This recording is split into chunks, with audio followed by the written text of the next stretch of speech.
Welcome. My name is Tracy Cook, and this is the podcast series Victim to Victory. This series gives a voice to those that have overcome adversities in all forms that dare greatly to share their real stories. Amazing humans that have seen hope and risen above those adversities to become victorious. And they go on to support and inspire others to do the same. And today we are giving a voice to Emma Medina. She is absolutely amazing. She is a superstar. She is in New York City. I'm in Perth, Western Australia. It's fantastic. We can connect globally because Emma is being the change that we need to see in the world. She is inspiring. She is motivating. She's overcome mental, physical, and sexual abuse. And she's practiced a lot of self-thought, personal growth in the last 26 years. So I'm really looking forward to sharing her story with you. And she's read a lot of books, and she really wants to take imperfect action. And I really like the messages that you're sharing. So welcome, Emma, to the Victim to Victory podcast series. Thank you very much for joining us. Thank you. Thank you for letting me talk in your podcast. Not a problem at all. Now, we really want to get to know who Emma is and what your story is and how you've overcome. Where does Emma's story all start? When I was 4 years old, my father died. My mother came to this country because she wanted to give us a better life. She had 5 kids. And I was left, nobody wanted to have the 5 kids together. So what she did was that she distributed her 5 kids to different people within her family and outside of her family. The person that I was left with was a people that I think they were bitter inside. They treated me very badly and they abused me. And I didn't understand why that happened to me. As I came here to this country later on, and I was still abused. And when I was a teenager, I struggled with a lot of love issues. I didn't love myself. I thought that I deserved that treatment, that I wasn't good enough, that I did something in life that I deserve it. So then I started in a very early age to start drinking. And when I was 10 years old, I remember when I came here to this country, I was completely drunk. I didn't remember taking the airplane or anything. So people around me. Emma, what country were you brought up in? Oh, Colombia. Colombia. Yes. So people around me saw that as a cute thing that I was doing. They didn't see it as a shout for help. So when I was in high school, I decided that I didn't want to throw my life down the drain. So then I fell in love with a young guy, and that was the first thing, because I say, oh my God, somebody can love me, somebody can really like me, and he truly loved me. So then I didn't want to lose his love. So then I just wanted to be a better person. So then I decided that little by little, I decided that I didn't need to drink, and I stopped drinking, and we cut off with all those friends that lead us to do that. So the thing is that when you want to make a change in your life, sometimes you need to let people go. You cannot hold on. So, but then I struggled with why these things happen to me. And always I was asking this question, why did it happen to me? Why did it happen to me? And I didn't get a good response. I was still thinking I wasn't good enough. You're not smart enough. My mother didn't love me, or so I felt, because of the way she treated me. But then little by little, I learned that one thing that I had clear, okay, was that I didn't want to be like, just throw her out of my life. I didn't want to have this remorse or this feeling that I wasn't close to her. So then I went to her. We didn't have a very close relationship, but then I started like asking questions and trying to learn more from her. And then I learned that she was abused too, and she didn't know what to how to handle that. So it wasn't that she didn't love me, but she wanted me to be strong. So that's why she was very tough. That's the reason why she was like that. So I decided. So then I didn't want to have kids. My husband wanted to have kids, because so then I had the kids. And when I had my first kid, I had so much love inside me, this feeling that I didn't know that I had inside. I was afraid that I was going to be an abuser too, but I wasn't. Because when I had this little creature in my hands, and I saw that he looked at my eyes. When you hold a baby, anybody who has been holding a baby, you notice that they really look towards your eyes. They don't even blink. And if they could hold your finger, they hold your finger very tight. So when I saw this little creature holding me, my finger, and it was like he was telling me, you are my protector, you are the one who is going to take care of me. So then I became a new person. I became a new person, and I love him. And that's something that opened something in me so much, that I had so much love in me, that I wanted to have a second kid, because I was ready. So my daughter, that was I wanted to have her. But I learned with my son that I have all these great things inside. So as I had my kids, my mother-in-law gave me a book that is called Your Erroneous Zones. And this book opened the doors to new possibilities, to change. And the thing is that the problem that I see is that people read books, but they don't apply them. So it is not the amount of books that you read per year, because people could say, I'm going to read 2 books per month, but then they don't take them. No, take 1 book and really read it, really apply it. See what can you do from this person that is telling you this advice. And that's how I take books. I take books. When I talk about the books, I say like, oh, I spoke with Dwayne Dwyer. I never spoke with him, but when I read his books, it was like he was talking to me.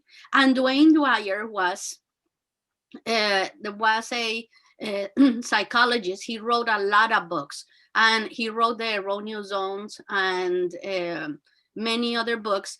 And one of the things that I identify with him was that he had this bitterness with his father, because his father abandoned him, and he wanted like a revenge. And I was like that. And then until he noticed that this revenge was going to hurt him. And that's what I noticed, that if you don't let go of these feelings of this hurt that you have, and that I think is the hardest thing, the hardest part is to forgive. That is very hard. And when I say forgive, that doesn't mean that you're going to invite the person to your home, that you're going to bring the person into your life. You're forgiving that person for yourself. And that is very important. If you don't forgive, you're going to be always angry, and you don't know why. You're always going to be bitter, and you don't know why. You cannot enjoy the little things. And that's something that I started doing, enjoying the little things. Enjoying, like, for example, when I wake up, just because I'm alive, I'm very happy. I don't say I want to have $1 million and that will make me very happy. I want to have a brand new car and that makes me very happy. And when I was young, I was like that. I didn't know. And people make fun of me and they would say, oh, why are you so happy? And I said, I'm not, for no reason. And they would say, oh, that's stupid. So then I thought that that was the way.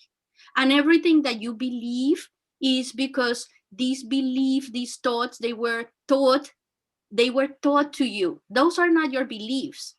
And you should start thinking, why do I have this belief? Who taught me this belief? Like, and with these beliefs, for example, whether you are going to be able to do something or not, is a belief. I'm a teacher and I have been a teacher for 20 years. And I teach high school, and I see that when I'm teaching and I tell the kids, you are a very smart kid. They say, no, I'm not. And they start arguing with me. They're saying, no, I'm not. And then I say, you are, we are very smart. Albert Einstein said, we are all geniuses, and we are. The thing is that we don't believe it. And we don't believe it because of the things that happen, the things that we live, because of the experience. So we are very smart. You are able to learn anything. Maybe not reading it, because some people are not able to learn to read. And most of my learning that I have done through personal power and personal growth has been through tapes. Like, remember, I don't know if you remember tapes. We are the old generation. Tapes. Oh, I very much remember old tapes. Yes. That's the first tapes that I had. So then I heard them and over. And now right now we have YouTube. We could find so much information. But the thing is that we tend to forget. And it's important that we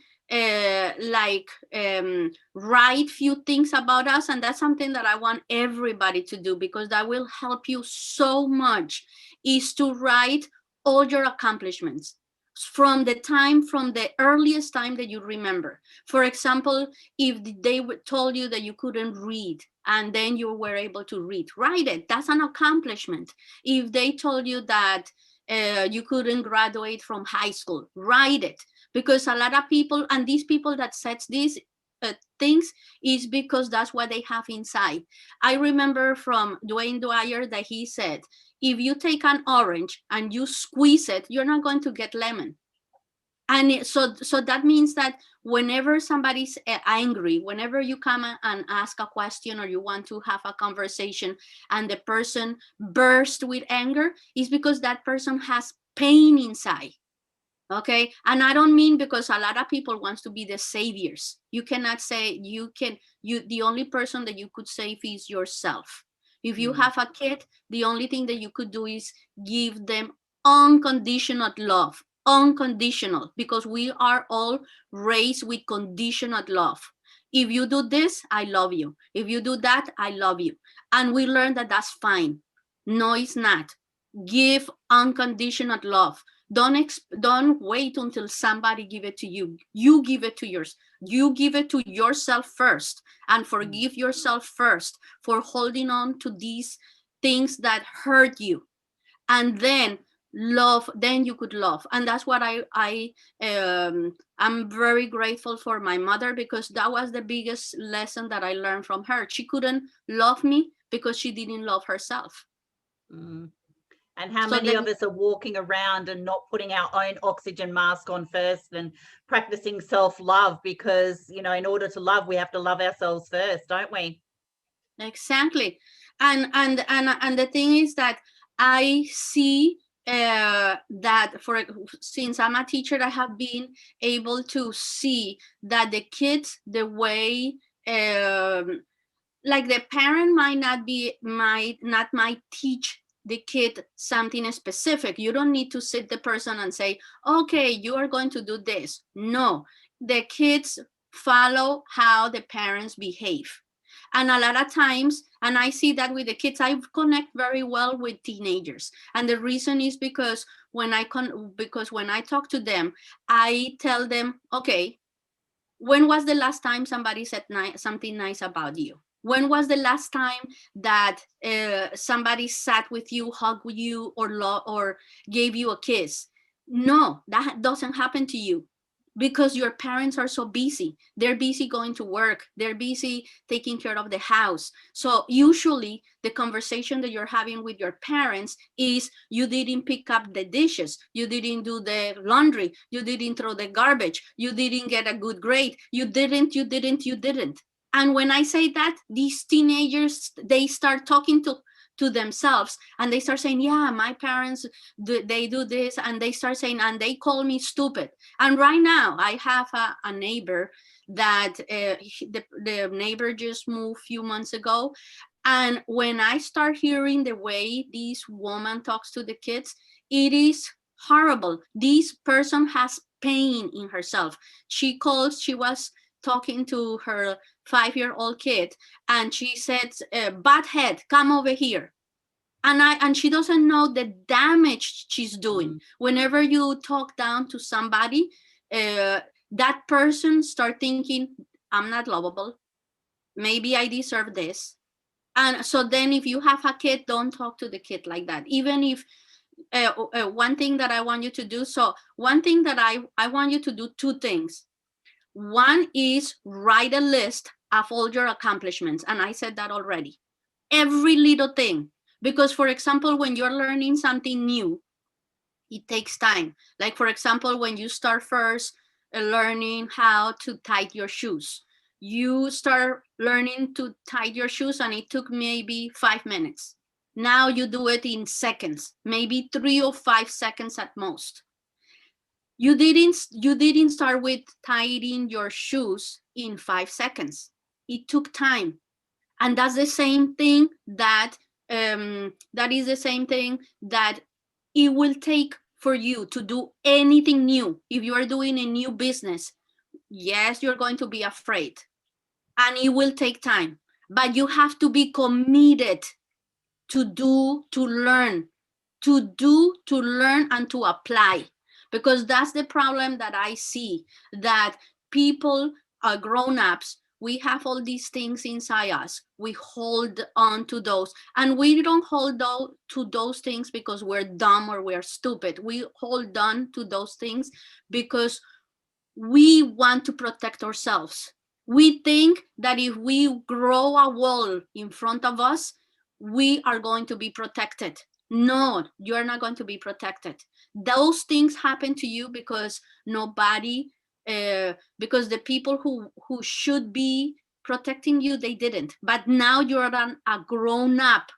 You grow up and you need to grow out of those fears. You need to grow out of that limited beliefs. And yes, you can.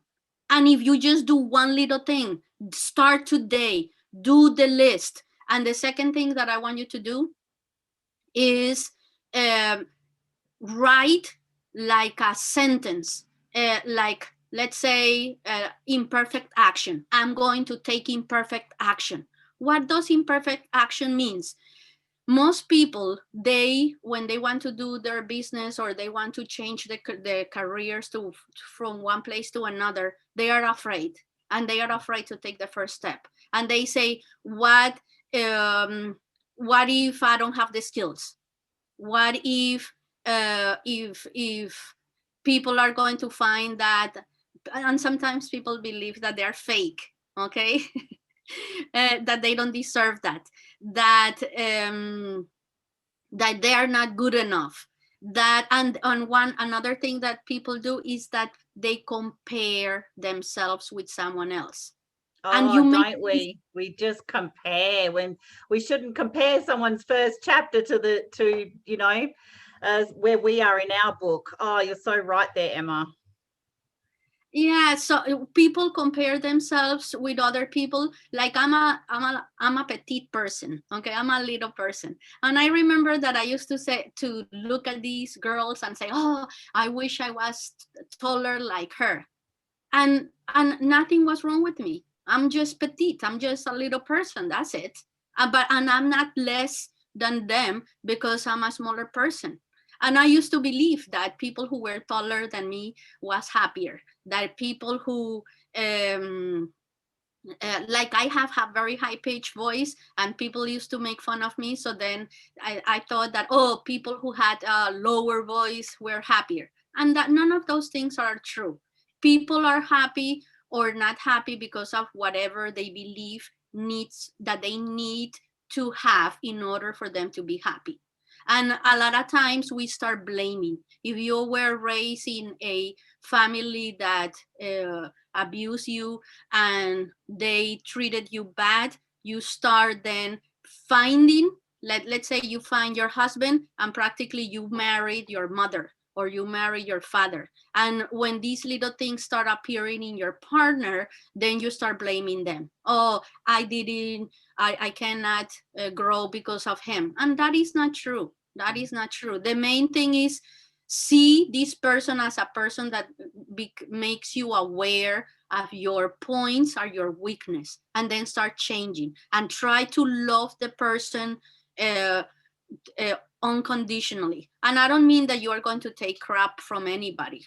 That is not true, because as I was growing up, I remember people were mean, and I thought maybe that's the way that I should be. Maybe I should be mean with people. And I saw then as a teacher, I see that there is a group of some kids, whenever you tell them something, like for example, let's say somebody comments about the hair, they want to beat the other person up. And I say, but why do you want to hit that person? No, because he insulted me.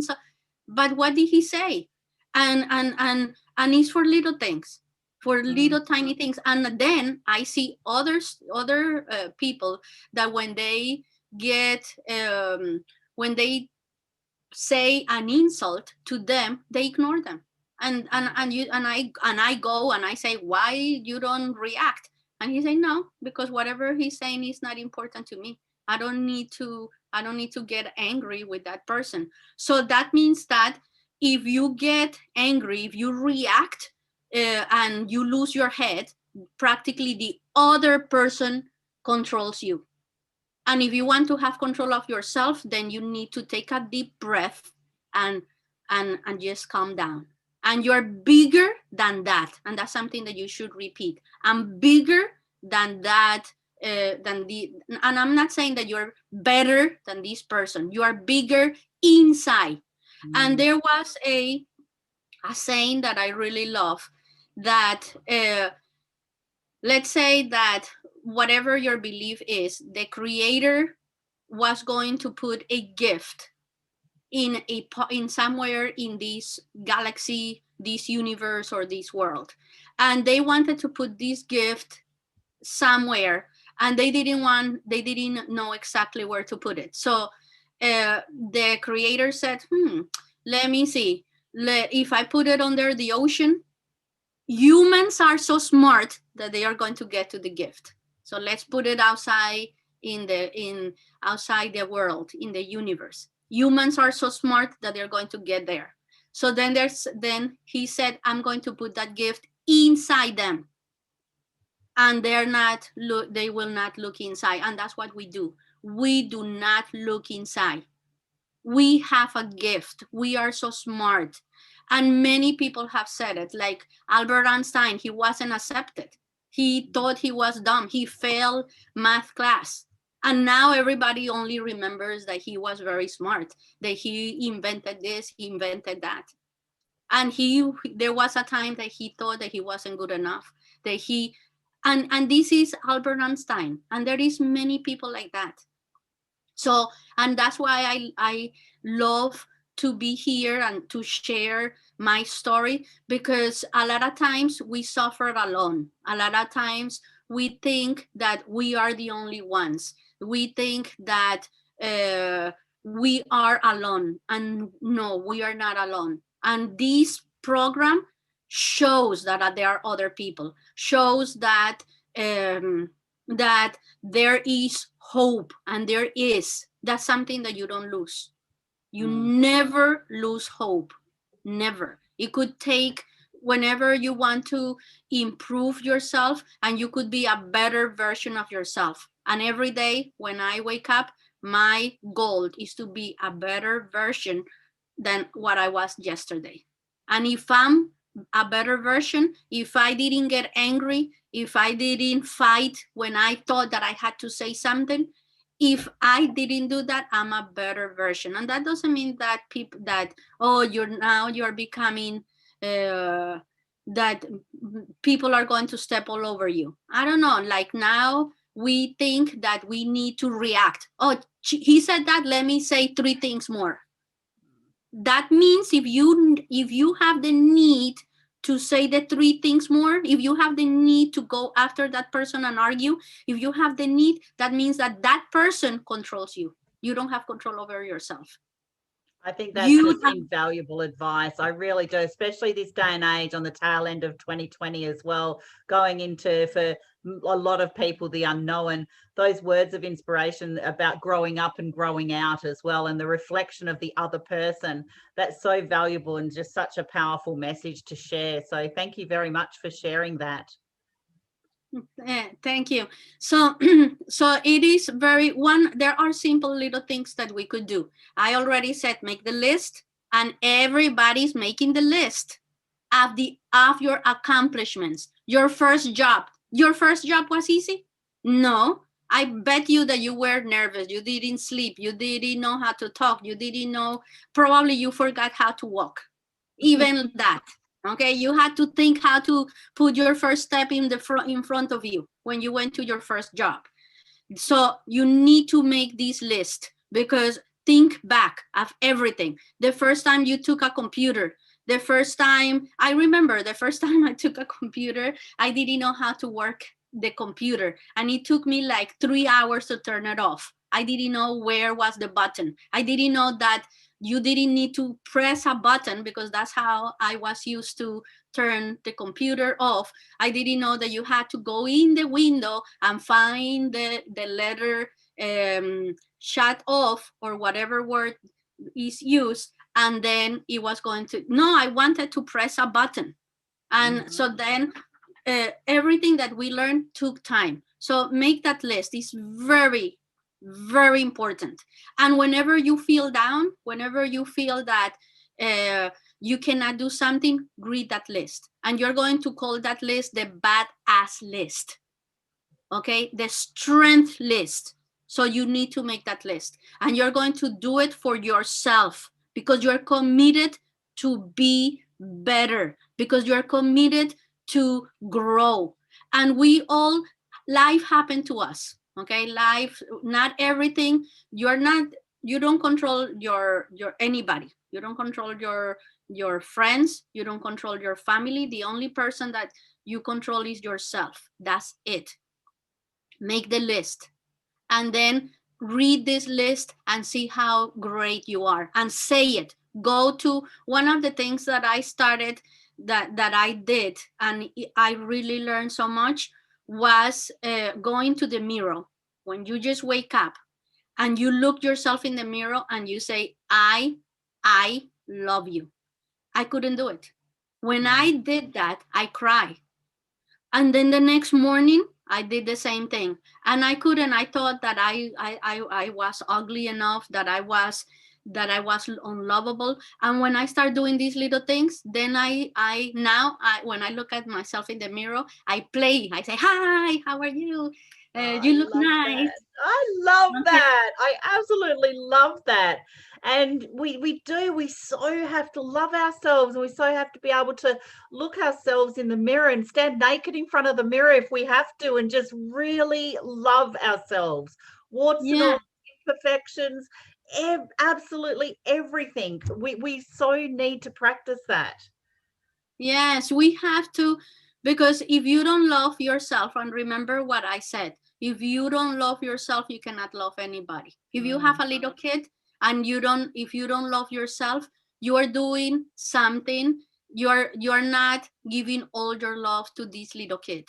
You're not giving the love to your partner. And I said, like, it is very important to say that we love and accept compliments. When somebody says, hey, that is a beautiful blouse, don't say, oh, this is old. Oh, I had it for 20 years. Disregard. No, if somebody, and that's something that happened to me when somebody came and said to my mother, oh, you have a beautiful girl. She always said, oh, but she's too small. That's why I thought I wasn't good enough, because she never accepted the compliment. And they didn't compliment her, they were complimenting me, and she didn't let me take the compliment. She would always say, oh no, she's too small. Oh no, she's here. So then so then how do you feel? How do you feel when somebody compliments you? When somebody says you did it, your hair is good. A lot of times you start thinking, oh yeah, right, that is you are just saying that. And you know what you should do?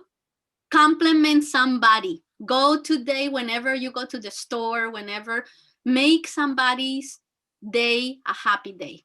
Just say, and if you truly believe it, like for example, if you go to the supermarket, the store, say if somebody's walking a dog and you like the dog, say, that's a very beautiful dog. That's a very beautiful glasses. That is something, say something. Because many times we don't compliment, like I was telling earlier, that parents constantly say only, they only say the bad things. But what about the good things? Exactly. They don't have time. They don't have time. In the morning, oh, you have to go to school early. You need to do your hair. Look at, why are you wearing that? And always is negative. And are you doing that because you don't love your kid? Or no, you don't. We do it because we think that's the best. And the people who are abused, they do it because they were abused. Yeah. Okay. And I mean, just by accepting a compliment as well, it's like, oh, that's a nice blouse. You know, we're so quick. You're so right. We're so quick to just negate that and just flick it off. And, oh, yeah, I've had that for ages. Or, oh, it's not really my color. Or, you know, we try to look for that negative and hold on to that negative instead of just simply turning around and going, thank you. Exactly. You know, it's such a hard thing to do, isn't it? It's just a hard thing to do. Right? Exactly. Like we ladies, that some ladies like lipsticks. So why not buy a different color, put it on, and when somebody says something nice, or go and do your hair differently, and accept that compliment. No more, oh, I just did it. Let's say you cut your hair yourself. Oh, I cut it myself. No more. Thank you. Thank you for that compliment. That made my day. How about if we answer that way? Thank you for that compliment. That made my day. That blouse is beautiful. Yeah, why? We don't accept those things. So, and another thing that I want everybody to do, and we do you know that when we breathe, our lungs goes from, like they are inside the ribs. We only breathe only shallow. We only use part of the lungs, only that part. How about if before you stand up, you wake up and you just take 2 or 3 breaths. That's it. Breathe deeply and then let it go through your mouth, like if you are blowing out through a straw. And do the same thing 3 times before you get out of the bed. When you go to the bathroom, you're brushing your teeth, and before you step out of that door, 1 breath. Only 1. If you do these things, you're going to start calming yourself down. And when somebody is criticizing you and whatever, you just breathe and you just say, you don't say it verbally out loud. I send you love, and I hope that you find love, because that's what you need. Because, and don't jump into, I said, if you jump to argue, if you want to defend something, if you want to say something, stand for something, what you're doing, the other person controls you. And that's it. The other person controls you. No, do this. That's totally a reflection on them, not on you. So we don't have to, we don't have to adhere to somebody else's misconceptions about us, because if we're comfortable with who we are and we're self-loving, and we're not attached to somebody else's negative comments, that person is just not going to pursue it and try to negate you and try to be negative around you, and they will eventually, hopefully, give up or change their mind or think, why am I like this and doing this if I'm getting no reaction? Because a lot of them do it for a reaction as well, don't they? When people criticize people.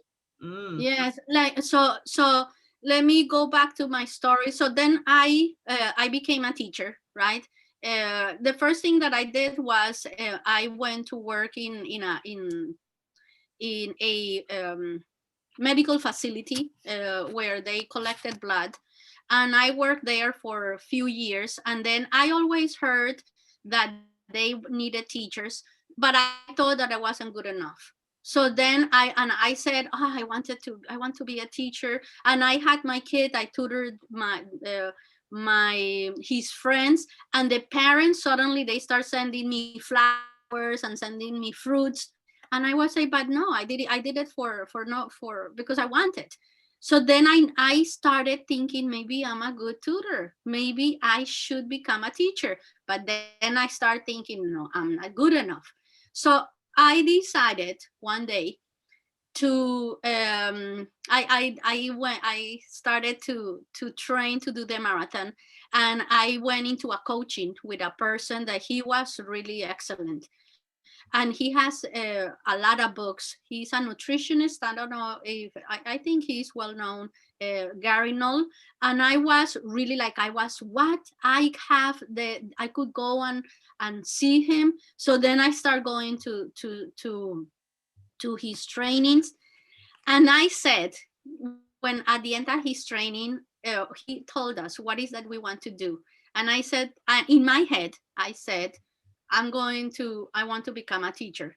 So the marathon here in New York is the first Sunday after November. So then I said, okay, so after the marathon, what I'm going to do is that Monday, I'm going to go to the New York Board of Ed and see if I qualify. I went and I didn't tell anybody. I just went to work like any other day. And when I filled the papers out, they said you could be a math teacher, you could be a science teacher. And I couldn't believe that. So then I got a job to start within 2 weeks, and I became a teacher. So then again, as I go back, whenever you start doing something new, oh my God, it was really hard because it's new. So I started doing all the lessons and all these things. And then 12 years went by, and I was a good teacher. But then they were going to close the school, because here in New York, this school was big. I think it hold, I don't remember how many students, maybe 2,000 students in the facility. So they wanted to chop off all these schools and make them like 500 only. So then when at the end of the year, they said, okay, you don't have a job, you need to go and apply for another job. So I'm a person who I like to have control over things. And I don't mean over control. If they say you don't have a job, then let me look for another job. Yeah. So then I started looking for another job, and I found a job in a different city. And I started working there. And I always thought, okay, all these things that I learned from this strength, how do I know that I was strong? Always I had this thing in my head, running around in my head.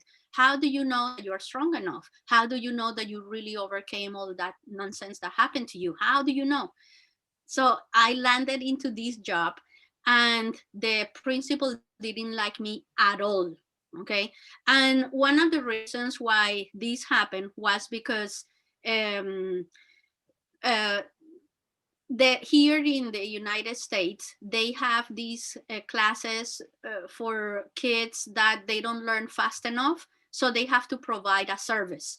So when I was working in this job, they weren't providing the service. So then I start asking her, why you're not providing this? Because it's like, for example, let's say that somebody breaks a leg, you need to provide a service so the person starts learning how to use the leg, but they weren't providing the service for the kids. So when I say something, she went after me and she started saying that everything that I was doing was bad. And she started writing things like, oh, this lesson was not good. This thing was bad. This thing was here. And everything, putting everything bad, writing bad things. And she was bringing people in, like, for example, she would say, I was in her class with the guidance counselor, and it was a lie. And I cannot prove it, because how am I going to prove it? So it's her word over mine. So then I was like, oh, I work my life. I went through college to become a teacher. And I was like, oh my God, what am I going to do? I don't have other skill. The only skill that I have is to teach science in a classroom. And that's what I said. I didn't believe that I have other skills. So then, I noticed that I wasn't, that I didn't want to revenge her, because she was doing this to other people too.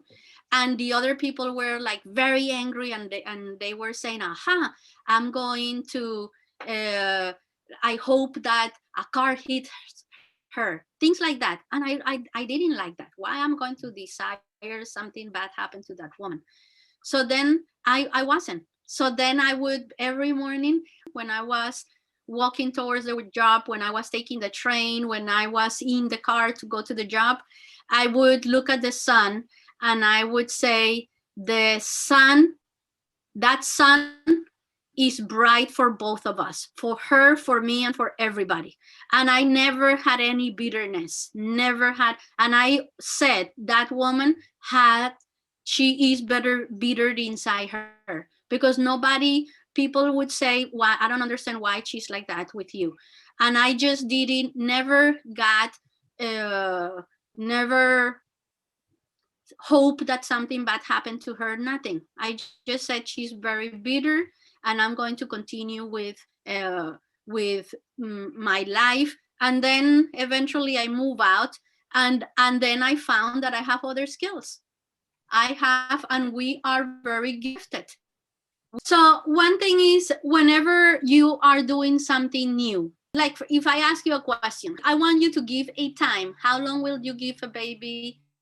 In how long he should be walking? 12 months. And probably you're going to say, what? How long? No, he is going to learn to walk. So how long will you give a kid to learn to talk? 1 year. So why are you so hard with you? Why are you hard with you? You are so hard with you. No, you need to stop that. You need to give yourself. That's why I said, do this accomplishment list, and you should put there, like, for example, if you learn something new today, and that's the main thing. If you have a big task, learn something new. I'm sure that when you decided to do the podcast, you were nervous. You were thinking, really, I'm going to start this? And probably you have a lot of doubts. And now look, a year, that means a lot. And if you look back, probably now you have grown and learned, because anytime that you do something, like, for example, let's say that I ask you, go and do pizza. The first time is going to be nasty. Nobody's going to eat it. But then if you do it and you continue doing it, you're going to perfect that. And then and remember that it's not perfection, because sometimes I cook and things doesn't come out good. And it's because for whatever reason. So perfection doesn't exist. So one thing that I want you to take is, when you learn something, give yourself time. You are talented. You are talented. You are capable. You are capable. And you belong. Okay? You belong. Nobody,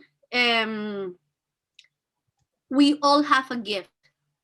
And that gift is inside us. Stop looking outside. Everybody's looking. Notice the countries are constantly sending, oh, let's see outside. We're sending the shuttle. What happened to sending something to us? Look inside you, and your gift is in there. We have all the answers, but we don't believe, we don't listen to ourselves because you think it's outside. No, exactly. The answer is in you. Breathe. That's why I said breathe, make the list, and remember talent, capable, and belong. You are talented, you are capable, and you belong. Yes, scream that. I'm talented, I'm capable, and I belong. I'm talented, I'm capable, and I belong. You've inspired me today, Emma. Thank you so much. Your journey has been amazing. I know how many people you're inspiring and helping along the way within your space. And I really hope that our audience connects with you, follows you on your journey, because you are changing lives. You are the change that the world needs to see today, especially. And I thank you so much for being very brave to share your story. And you are appreciated, and I'm really honoured to interview you today on the Victim to Victory podcast series. And if you've been watching this podcast and if you've been listening to this podcast, please share this, share Emma's message. And you can also find our Victim to Victory on YouTube, Spotify, and Apple Podcasts as well. And if you got value from today, please subscribe and share Emma's message, because she is the change. And I'd like to leave you with a message as well of step into your story, figure out who you are, and do it on purpose. Emma Medina, I really thank you. You are changing the world, and I'm so grateful to have connected with you. And I'll be following your story because you've inspired me today as well. So thank you very much. And we might even do a part 2. That would be amazing. Thank you. Thank you. Thank you so much. Bye for now.